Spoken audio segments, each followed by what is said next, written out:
Hello film chums, today I'm going to be reviewing Top Gun 2 Maverick, which I saw at the cinema. It was a 4DX, so I gave it the very best chance of success. And I wrote a hell of a lot of notes from a self-discussion I had on the way home, into the telephone. I'm going to get rid of the sunglasses, of course.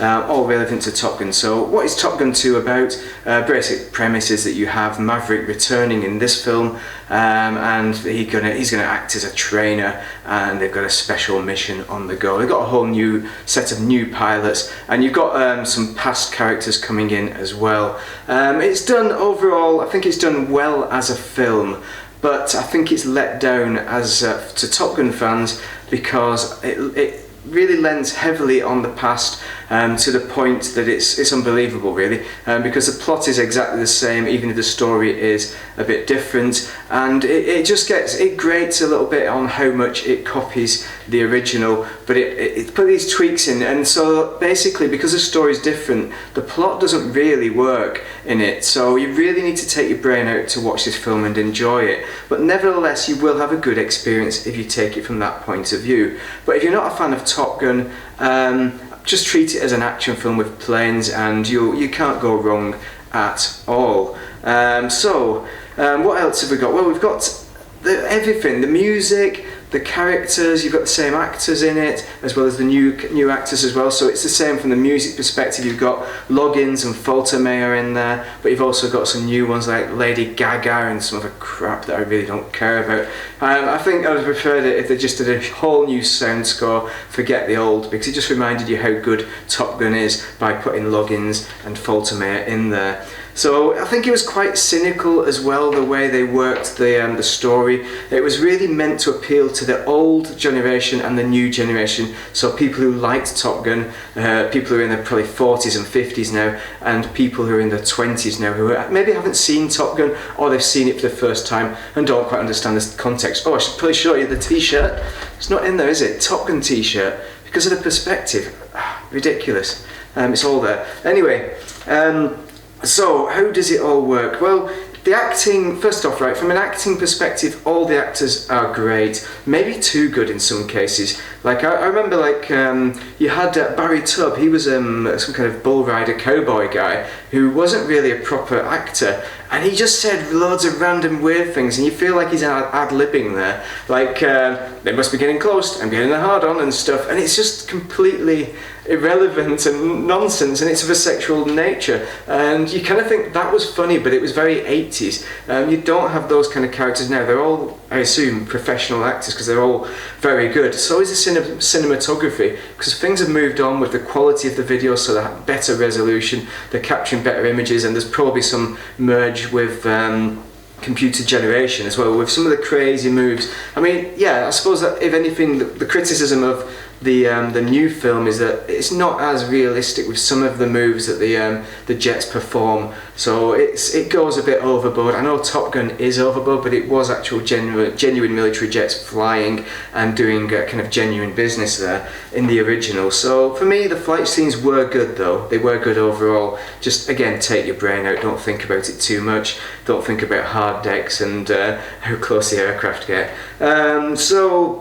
Yeah, the Top Gun, for anybody who hasn't watched Top Gun, wrong, watch it now. It's a 5 out of 5 experience, but it's the epitome of an 80s film. It's brilliant. It's really set the scene for 80s films completely, and unlike some critics of the film, I think it does have a deep element to the story. It's not superficial. It's not just about a load of guys flying jets and going yeah and high-fiving each other. You know, that is a big part of it, of course it is, but there's also a deep story, backstory dealing with the loss. For people who haven't watched it, there is a loss in there and death to deal with, and I think there's a repetition of the script. You've got to let it go, you've got to let it go, which is that follows in real life. For anybody who's lost anyone, that's the kind of advice that you kind of get from friends. The idea is you have to let them go at some point, and that's Top Gun. Yeah, Top Gun. He does let it go, and he does move on with his life. And Top Gun 2, it kind of follows the same that same theme is there in the background, but it's almost irrelevant at this point because it's been millions of years since 1986. So yeah, you've got the Maverick, the main character, still dealing with the loss of his Rio, the what is it, Nick Bradshaw goose. So yeah, sorry, spoiler for people who haven't seen Top Gun. I should have said that. And I think it was disingenuous and a bit superficial in a way. I'm not doubting that you still miss people, but they kind of fade away. The feeling of loss fades away, but their memory is still with you, if that makes sense. At least that's the way it seems to be. But every experience is individual. I'm not saying that it's not possible for someone to keep reverberating this loss throughout their entire life, essentially from the age of 20. So I'd give it a rating. As a film, I'd say it lies somewhere between 3 and 4 out of 5 as an experience. So if you've not seen Top Gun before, you might rate it as a 4 out of 5. I know other chums have, but for me it was a 3.5 out of 5. I think 3 is a bit too harsh, but 3.5 is rightly where it sits as a film. And my problem with it is that the plot issue, that it just doesn't really work, and the story needed a different plot entirely to really work properly. And I'll go into the details of that right now, because there's going to be some spoilers essentially. So let's crack on. So first off, you've got the hatred between Rooster and Maverick. So for anyone who doesn't know, obviously you don't know because you've not seen it. Rooster is the son of Goose, who died, who was Maverick's Rio, and you could say Maverick's responsible, which he really wasn't. Iceman was actually responsible for pulling off to the left when Maverick told him to pull off to the right, which hasn't been discussed at all in the film, and Iceman hasn't dealt with that loss. He kind of says, I'm sorry, like a freaking robot, but he doesn't come back with that in this film, where he doesn't get the opportunity because Iceman is in it. Spoiler alert. What else have we got? So it's like this hatred. It's really strange because Rooster was 4 or 5 years old in 1986 when Top Gun was released. So that was present day, and the actor who plays him is actually, what's he called, Miles Teller. He was born in 1987, so a bit unrealistic. He does look very young in the film. He doesn't look like he's in his early 40s, for example, which he should be if he is a son of Goose. But I accept that. I'll give him the benefit of the doubt on that one. But I think the main problem is this dynamic of hatred between Maverick and Rooster, because it just doesn't work. There is an incident in Rooster's career particularly, that Maverick interferes with. So Rooster's not happy with that, and they never resolve it, and they have this anger and antagonism and never see each other, I would assume. Because the way the story works is that Maverick takes care of Rooster as if he's his own son, because he tries to be the dad that Goose isn't because he's dead. But it does, that vibe is there, don't get me wrong, between the actors. I think it is there a little bit, but not massively. I think that needs a little bit of work. But it's mainly contrived, I think, because it's there to make a problem that needs resolving throughout the film, which we can expect them to gradually work through. But it's kind of annoying. It's just a source of annoyance. There's a lot of things that have been copied as well. So you've got these dynamics. So that is one that's original and it is relevant. But I just don't like the way they carry it through the film and the way it works. I just think it's a bit false. You're also missing Meg Ryan, which is Goose's wife, in it, and you're missing Charlie Blackwood, which is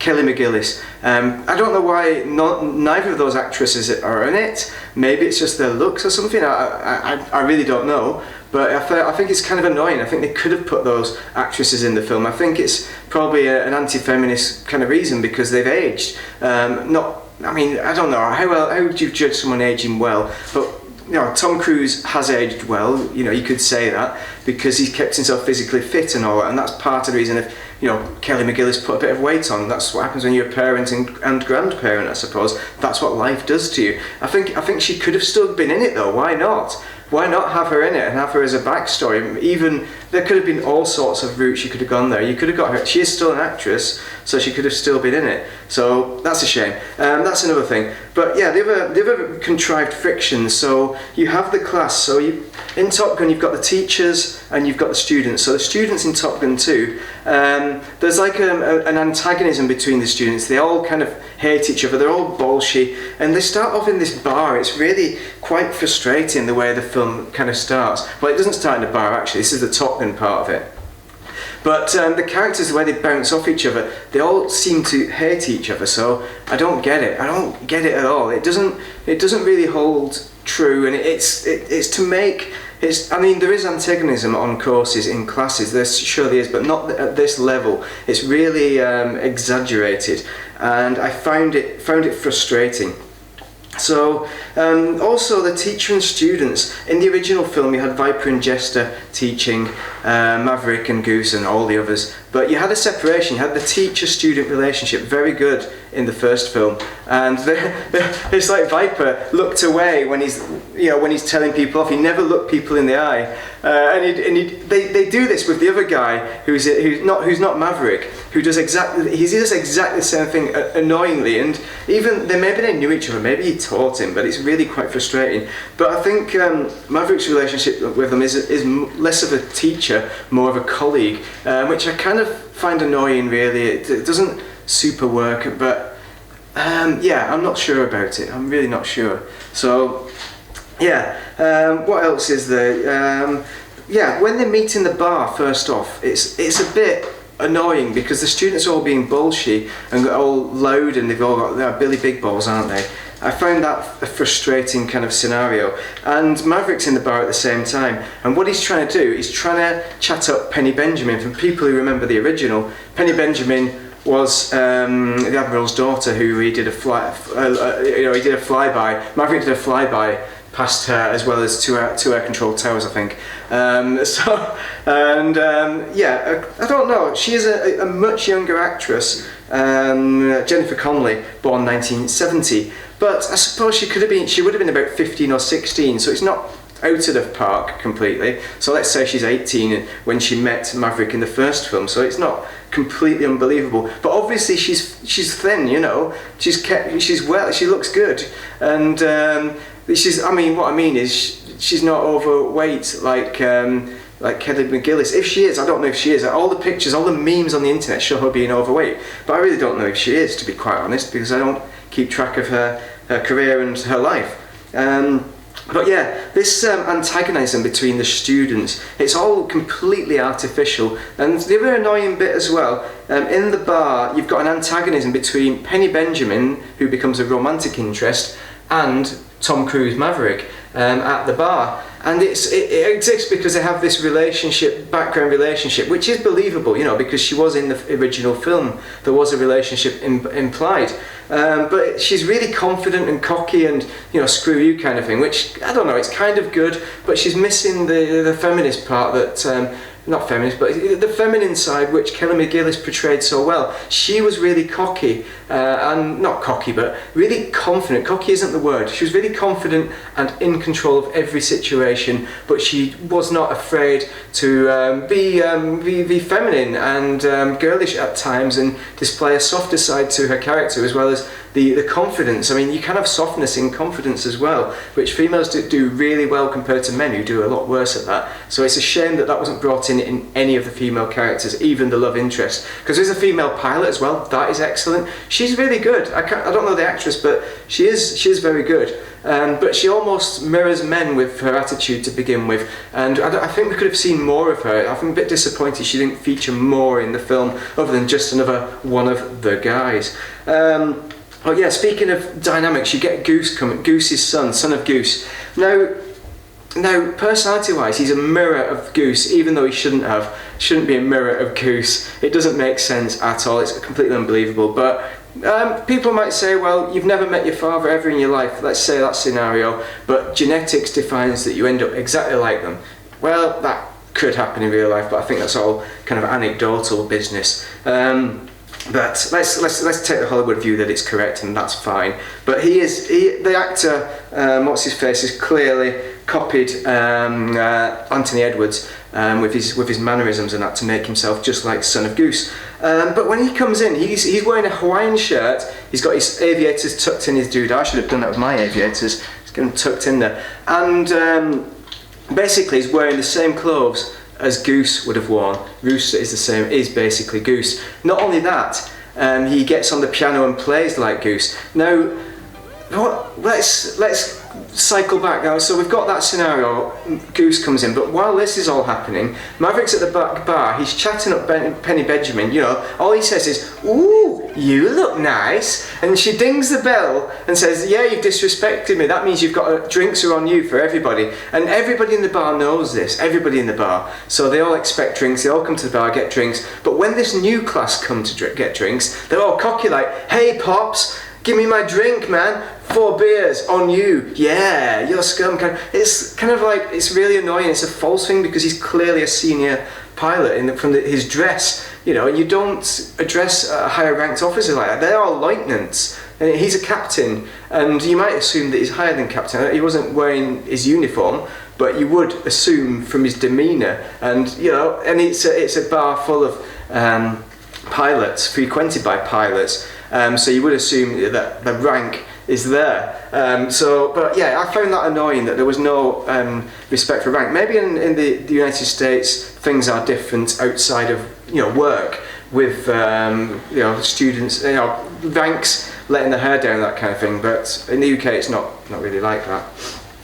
So much, maybe not in, at least not in the RAF, I suppose. Anyway, what were we talking about? Yeah, so basically, it comes to the point where Maverick can't pay his bill. He tries to pay with credit card, declined. He's not got enough cash on him, so she rings the bell another million times. That means everyone in the bar has to pick him up and throw him out. And the only people that pick him up are the brand new students. And they go, "Yeah, dickhead, get out there." Chuck him out on his arse. And just as he's about to go, he hears Goose start off on the piano. And he's singing Great Balls of Fire, exactly like the scene in Top Gun where Goose plays it. So Rooster plays the same song as his dad played at exactly that time where he knew he's going to upset Maverick, even though he has not seen Maverick in the bar. So Maverick comes to the window. "What's a sad face on, Tom Cruise?" "Oh no, I'm really sad now. I remember my dead co-pilot, my dead Rio, sorry." And the annoying bit is Penny Benjamin sees this. She sees this, and she thinks, "Oh, I love him now because he's showing a kind of sad side. He's not showing his cocky side." So yeah, that's kind of good and bad, and it's kind of again, it's manufactured, not super believable. But yeah, there's a lot of things in this film that are exactly like the old film though. So that's created a friction between the students and the teacher. So remember, Maverick did the same thing with Charlie Blackwood. So she walked in, and he walks into the new class exactly the same way Charlie Blackwood did, with his books like this. And as he turns around, the other guys go, "Oh no, we made a mistake by throwing him out of the bar the other night." So yeah, there's that. It's exactly the same, just different people, different setup, and it doesn't work at all. Yeah, Team Bondi, artificially cocky characters. You've also got the annoying character Hangman as well. So he's a pain in the arse basically, and Maverick should basically sack him, and he doesn't sack him at any point in the film, which is frustrating. So they're training for a special operations mission. That's the promise of the film. And yeah, the thing is, you have all these characters that do not work together. The one thing that bonds them is the equivalent of the beach volleyball scene from the original. If you remember that, it's Iceman, Slider, Maverick and Goose, who hate each other, play beach volleyball. At the end of beach volleyball, they haven't bonded, they still hate each other. Each team hates each other, yeah? But in the new one, they play American football on the beach again, and they get wet and all that crap, but they love each other at the end, and it bonds them as a team, just playing on the beach. And it's annoying. In the original, Maverick leaves because he needs a romantic liaison with Charlie Blackwood, yeah? So there is a reason for it, and he goes, "Guys, I've got to finish." He looks at his watch like that, and then he walks off, gets on his bike. Goose says, "Oh, come on," and he gets on his bike and goes and leaves them, hangs them out. But in the new one, instead of that, what happens is that he just goes on the sidelines and sits down, because he doesn't go and meet his new lady friend, which he does go and meet her, but for some reason he just sits and watches the game, which doesn't make sense. It's like they've not thought about it. In the original, he was supposed to go and meet her then on his motorbike, which he. So that's kind of annoying. Annoying that this camera stops after 20 minutes. But what he does instead, at the beach, he gets Penny Benjamin on the back of his moped and they ride off, and then he goes and has a romantic time with her. Which is similar to what happens in the original, just not as romantic in the with the original, because they didn't just go for it, they let the romance build, which I think worked a lot better, a lot more natural than this one, although they have previous lovers, so it does make a little bit of sense, but also not. Extra complication, Penny Benjamin has a daughter, so that comes in there as well. Isn't really as big a thing. You kind of almost think, is it actually Maverick's daughter, the way they kind of, yeah, that would be interesting. But yeah, I didn't like it. It's an exact carbon copy. They should have completely rewrote that, changed the way it worked. But it's a bit frustrating.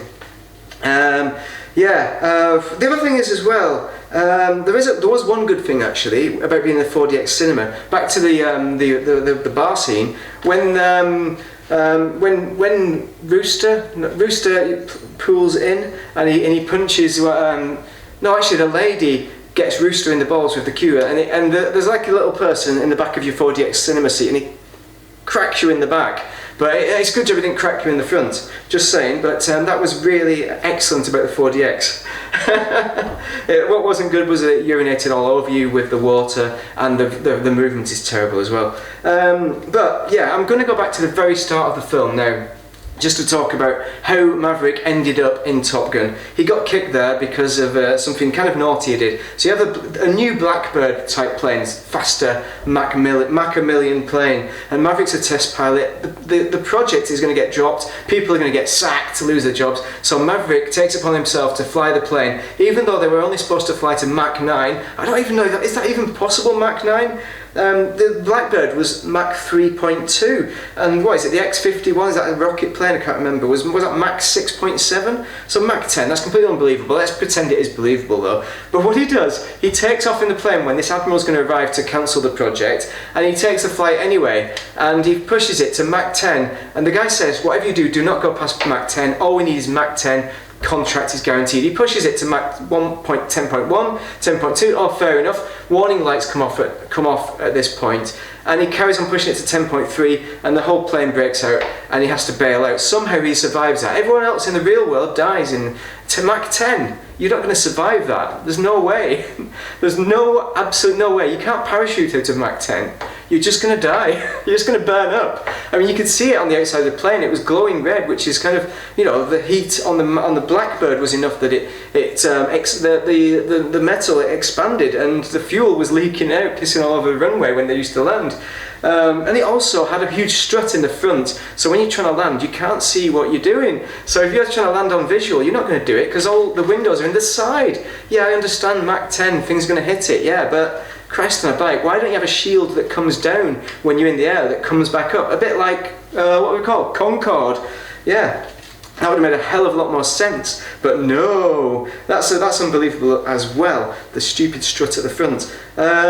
Anyway, land on instruments every time. The students are all dicks, that's annoying, yes. So, yeah, the other thing is as well, through the film, all these students, the group dynamic continues to develop, and you have this hangman guy who everyone hates, and he hates everyone. He's really cocky. He's the equivalent of Iceman, but more annoying. So he is Iceman, and for no apparent reason, right at the end, he becomes friendly and he becomes a good guy, which makes no sense. In the case of Iceman and Maverick, there's a reason, as in, you know, Maverick saves his arse. There's a reason why they become friends, and the friendship is reflected in this film as well, because Iceman is now an admiral, which is annoying. Why is Val Kilmer in there? He has a throat cancer. Hopefully he's doing all right with that. But why wasn't Kelly McGillis in there? You know, he was looking good considering he's had throat cancer, Christ on a bike. But did Kelly McGillis look worse?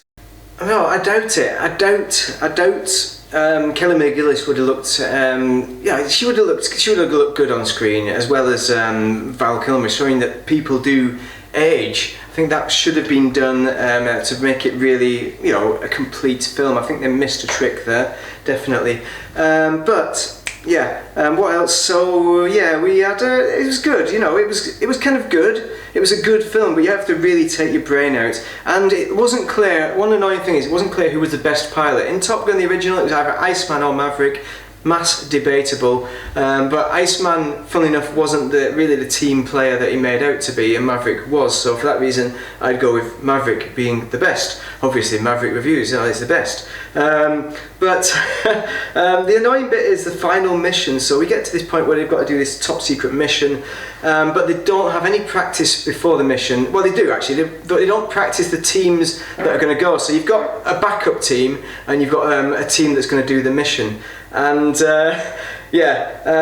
there's no practice, there's no awareness of which team has been selected. So Maverick selects the team. He doesn't tell them before they get on the aircraft carrier. It's only when they get on the aircraft carrier, but really there should be at least a briefing before that. I mean, the Red Arrows do that kind of nonsense. I suppose they do brief at the last minute, and it is an emergency scenario, so we can let them off for that.